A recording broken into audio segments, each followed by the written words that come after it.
Antonio Conte fires a warning to his Tottenham players. Talent means trouble was an old showbiz mantra from the West End, and there is no doubt that in Antonio Conte, Tottenham have landed themselves A-list talent. They may have also embroiled themselves in a fair degree of trouble. But in terms of force of personality, they have employed a winner and a phenomenon. Conte and Nuno Espirito Santo are chalk and cheese, one an extrovert, the other an undemonstrative, quiet coach.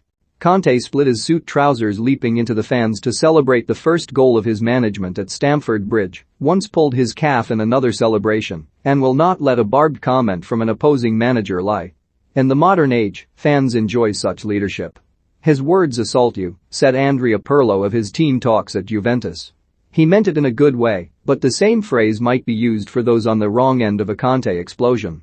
He's never rude, he doesn't swear when angry, but he is ferocious if he suspects that any member of staff doesn't share the same utter obsession with winning and doesn't demonstrate desolation at defeat. Conte can fly into a rage over almost anything. But always with the aim of exacting high standards. He is much more intense than Jose Mourinho, say players who have worked with both. Conte will give you everything, but he expects everything in return. Every single player must think, I wake up at the start of the day to improve myself, says Conte. The player has to do this from the start of the morning until he goes to sleep. It's a pity when you see a good player that is not exploiting 100% of their capacity. Spurs fans have seen plenty of that in recent times. Conte has made it clear this will take time. I know this club has not won for many years, but it doesn't happen after 1, 2, 3 days or 1 or 2 months, he said last week. And the hard work, it appears, has already begun. Conte's pre-match press conference was scheduled on Friday for 1:30 p.m. By 2 o'clock, Spurs had sent an email to inform waiting journalists that the players were still training.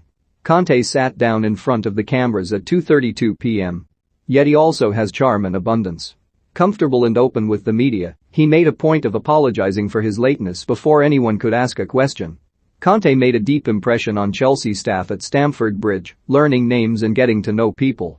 He attended the staff Christmas party and spent 2 hours there, organized a pre-season barbecue for team and families, and a family day out at a flip-out trampoline park in Wandsworth. The issue for Daniel Levy is that he is the antithesis of a low-maintenance manager, as evidenced by his numerous ruptures with clubs.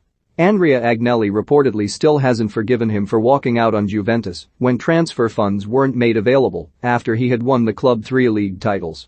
Conte complained that he was being asked to dine in a €100 a head restaurant with €10 in his pocket.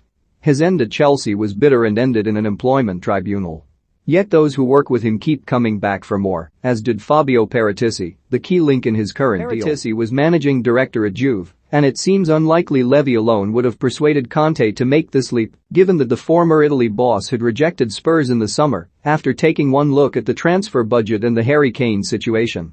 Even his mentor and patron, Giorgio Perinetti, the man who Conte thanks for opening up his pathway to coaching, has had his disagreements. Perinetti, now sporting director at Siena, persuaded Bari to employ Conte after the coach failed in his first job at Arezzo. He spent 2 seasons at Bari, taking them from relegation fodder to being Serie B champions. Yet having reached Serie A, he walked out. He asked us to have the signings and the team ready for pre-season, said Perinetti.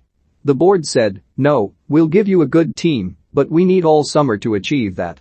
For this reason, he decided to go. Perinetti had worked at Juventus when Conte played there. He wasn't the best player, but he was the most important in the dressing room. Antonio was captain, and I understood that he was the leader of the club, recalled Perinetti.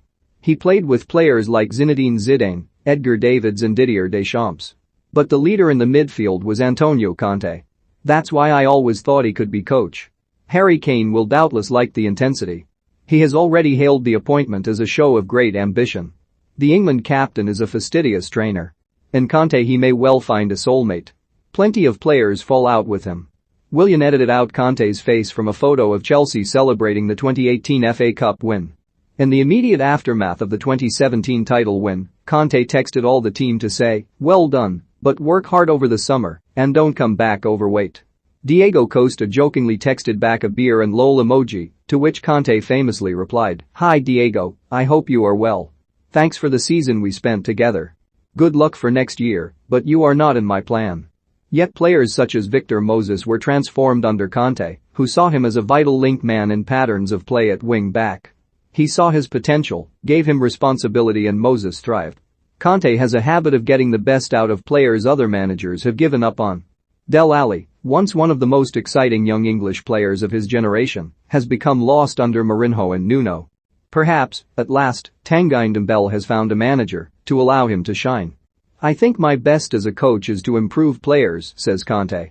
"I think I do this very well. It is important that the player must want to improve, otherwise it is very difficult for me and my staff to do it. In Tottenham, my job will be this, to improve every single player. If I do it, it means that the team will go up to another level than now."